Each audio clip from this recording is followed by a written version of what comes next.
আমি মনে করি এখন ট্রাম্পের প্ররোচনা হয়েছে কিনা আমরা জানি না। কেননা অলরেডি ওমানে যুক্তরাষ্ট্র এবং ইরানের ভেতরে যে নিউক্লিয়ার প্রবলেম নিয়ে, ইরানের অ্যাটম নিউক্লিয়ার প্রোগ্রাম নিয়ে 5 রাউন্ড কথাবার্তা হয়েছে সফলতার সঙ্গে। এই ষষ্ঠ দিবসে হঠাৎ করে এই হামলা, একটা আনপ্রোভোকড। তবে এটা এখনো জানা যায়নি যে আমেরিকা এর পেছনে রয়েছে। তবে ইরান বলছে আমেরিকা এতে ইনভলভড। আমরা জানি না, সত্যটা পরে আমরা জানতে পারবো। তবে যেটা আমরা জানি, ডোনাল্ড ট্রাম্প নিজে এখন ওই পৃথিবীব্যাপী আমেরিকা একটা পুলিশম্যানের মতো কাজ করবে, যুদ্ধ করবে, দখল করবে দেশ, সেই ফিলসফিতে ট্রাম্প বিশ্বাস করেন না। তিনি বিশ্বাস করেন যেটাকে বলা হয় দ্য কমিটি রুল। 3 জনের একটা কমিটি পৃথিবীটাকে শাসন করবে ভাগাভাগি করে, মানে আমেরিকা, রাশিয়া এবং চায়না, মানে ট্রাম্প, পুতিন এবং শি জিনপিং। এটাই স্কলারদের মত। কিন্তু ইসরায়েল যেটা করলো, এটা একটা প্রিএমটিভ অ্যাটাক। কেন ইসরায়েল মনে করে ইরান হচ্ছে তার এক্সিস্টেন্সিয়াল থ্রেট। এবং সবাই, গুপ্তচর যারা পৃথিবীব্যাপী, যারা সিকিউরিটি অ্যানালিস্ট, তারা জানেন যে Iran is on the verge of making A nuclear bomb. অনেকে বলছেন তার কাছে অলরেডি 9-10টা বোমা আছে, এবং 5 মাস সময় পেলে ইরান 22টা নিউক্লিয়ার বোমা বানাবে। সুতরাং এটা ইসরায়েলের জন্য খুব বিপজ্জনক। কিন্তু প্রশ্ন হচ্ছে, ইসরায়েলের সঙ্গে তো ইরানের কোনো বর্ডার নেই, কমন বর্ডার নেই। প্রায় 2000 কিলোমিটারের পার্থক্য, মাঝখানে জর্ডান এবং ইরাক, তারপরে ইরান। ইরানের এমন কি খেয়ে দিয়ে কাজ নেই, তার ইসরায়েলের সঙ্গে যুদ্ধ করছে কেন? এটাই, এই প্রশ্নের উত্তর পেলেই আমরা জেনে যাব আসল ব্যাপারটা কি। এটা আমরা বলা হয়ে থাকে যে ধর্মীয় এবং রাজনৈতিক বিভিন্ন রকমের পার্থক্য রয়েছে।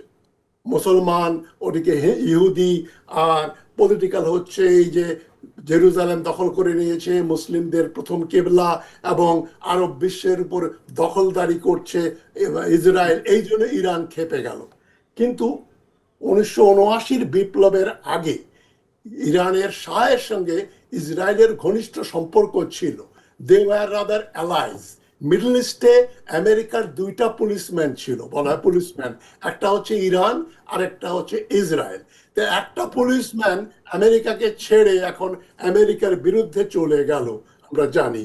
এবং তারপরে ইসরায়েলকেও সঙ্গে সঙ্গে তারা, আয়াতুল্লাহ খোমেনি ক্ষমতায় আসার পরেই বললেন যে আমরা ইসরায়েলকে ভূমধ্য সাগরে ফেলে দেব।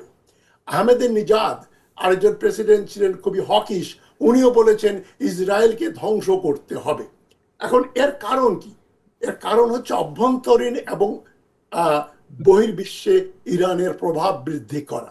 ইরানের যে রেজিম, ইসলামিক রেভলিউশন, এটাকে দেশে জনপ্রিয় করার জন্য জনগণের ভেতরে যে ইসরায়েল বিরোধী, জায়নিজম বিরোধী যে মনোভাব রয়েছে, ওইটাকে ব্যবহার করে খোমেনি রেজিম নিজেদেরকে লেজিটিমাইজ করতে চাইল।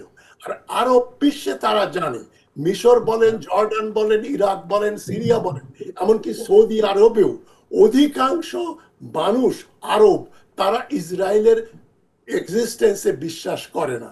তারা মনে করে ইসরায়েলকে ভূমধ্য সাগরে ফেলে দিতে হবে বা ধ্বংস করতে হবে। ওইটাই ইরান খুব সুচতুর ভাবে ব্যবহার করেছে, এবং যাতে তার ইসলামিক রেজিমটা লেজিটিমেসি পায়। রেজা শাহ ছিল ইসরায়েলপন্থী, আমরা দেখো ইসরায়েল বিরোধী। এর ভেতরে কতটা সিনসিয়ারিটি আছে আমরা জানি না। তবে এখন যে অবস্থায় ইরান চলে গেছে, তাদের ইসরায়েলের সঙ্গে প্রত্যক্ষভাবে কোনো দ্বন্দ্ব না থাকলেও তারা মিডল ইস্টে, আরব বিশ্বে ইরানিয়ান ইনফ্লুয়েন্স এক্সার্ট করতে চাচ্ছে। তো আমি যে কথাটা বিশ্বাস করি, পৃথিবীর সকল যুদ্ধ সব কালে, ক্রুসেড থেকে শুরু করে আরো আগের থেকে, সকল যুদ্ধ হচ্ছে বাণিজ্য যুদ্ধ, ট্রেড ওয়ার। মানে occupation of trade roots, resources, market, মানে যুদ্ধ। যেমন ক্রুসেডের ব্যাপারে বলা হয়ে থাকে জেরুজালেম যিশু খ্রিস্টের জন্মভূমি, ওইটাকে মুসলমানদের হাত থেকে উদ্ধার করার জন্য ইউরোপের খ্রিস্টানরা ক্রুসেড করলো। আসলে ওই মিডল ইস্টের যে ট্রেড রুট আরবদের নিয়ন্ত্রণে ছিল, ওইটাকে এখন আরবদের নিয়ন্ত্রণ থেকে বের করে ইউরোপিয়ানদের নিয়ন্ত্রণে নিয়ে যাওয়ার জন্য ক্রুসেড হয়েছিল, যাতে ভূমধ্য সাগরের সঙ্গে এই মিডল ইস্ট এবং ইন্ডিয়া চায়না যে ট্রেড রুট ছিল ওটা আবার চালু করা যায়। তা এখন এই যে ইসরায়েলের সৃষ্টি হয়েছে, থিওডর হার্জেল একটা বই লিখেছিলেন, the Jewish state, the Judenstaat, 1896। এই বইতে একটা লাইন খুবই ইম্পর্টেন্ট। ওই লাইনে উনি বলছেন, ছোট্ট একটা বই, যে আমরা প্যালেস্টাইনে একটা ইসরায়েল গঠন করতে চাই, জুইশ রাষ্ট্র গঠন করতে চাই। এটা উনি বলছেন, it will be a western rampart in the heart of the Arab world. Israel হবে মুসলিম আরব বিশ্বের হার্টের ভেতরে, আরব বিশ্বের মাঝে পশ্চিমা স্বার্থ উদ্ধারের একটা ঘাঁটি, র্যাম্পার্ট। তো ওই পশ্চিমা স্বার্থ রক্ষার জন্যই এটা ইম্পেরিয়ালিস্ট ডিজাইন আছে এর পেছনে।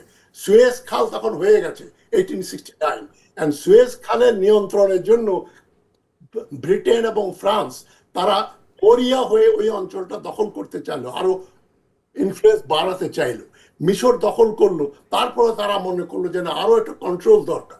সেই জন্য তারা উঠে পড়ে ইসরায়েল রাষ্ট্রকে আশীর্বাদ জানালো, এবং 1917 সালে British foreign minister Balfour declaration দিলেন যে ব্রিটিশ গভর্নমেন্টের ইচ্ছা যে প্যালেস্টাইনে জি, একটা ধন্যবাদ জিউইশ ধন্যবাদ স্টেট। আপনাকে। জি।